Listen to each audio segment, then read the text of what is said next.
Depuis ce jour, moi et mes potos avons vu ces vieillards et ces vieilles dames à bout de souffle malgré leurs âges faire ça pour avoir de quoi ramener à la maison pour nourrir leurs familles respectives et aussi parce qu'ils espèrent malgré leur vieillesse. On a compris ce qu'il nous restait à faire. On a compris qu'on n'avait pas le droit, nous jeunes, de nous apitoyer sur notre sort pour justifier notre situation actuelle. Car la plus grande richesse que Dieu puisse offrir à un être humain, c'est de lui avoir épargné le sort d'un handicapé.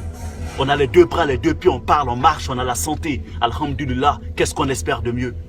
On a ce qu'il faut pour obtenir ce dont on a besoin. Alors évitons de nous apitoyer sur notre sort du moment où nous refusons de faire ce qu'il faut faire pour remédier à notre situation. Si nous on se plaint, que dira l'infirme? Que diront ceux qui traînent par terre? Que diront ceux atteints d'une maladie incurable entre la vie et la mort? Juste parce que monsieur n'a pas le dernier iPhone pour impressionner les filles du quartier, il trouve que sa vie est misérable. Juste parce que monsieur n'a pas de quoi profiter inconsciemment de la vie, Java bourgeoisie, dans les maquis et boîtes de nuit de la place, il trouve qu'il a une vie de merde. Juste parce que monsieur n'est pas le fils des riches comme il aurait voulu, monsieur trouve que sa vie n'a pas de sens, comme si la vie se résumait qu'à danser, paraître et envier. Si seulement tu avais une idée de ce que c'est de faire une journée sans manger, ou de dormir dehors parce qu'on n'a nulle part où aller, ou d'être dans la peau de ces handicapés ou ceux atteints d'une maladie inguérissable, je te jure que tu éviteras de te plaindre pour te contenter de ce que la vie t'offre. Notre joie de vivre et notre bonheur est malheureusement lié au mature vu.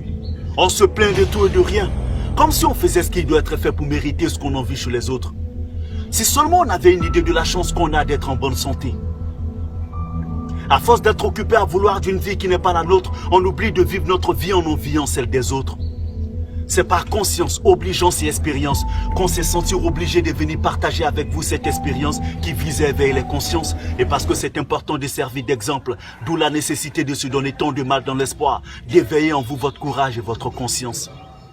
Si s'apitoyer sur son sort changeait la vie des gens, croyez-nous, nous on serait devenus des hommes très riches et réputés. Avant d'aller au bout de cette histoire qui vise à éveiller les consciences, retenez ceci, chers amis. Parler des espoirs des autres en remettant son avenir en cause n'a jamais été la solution au problème d'un enfant de pauvre.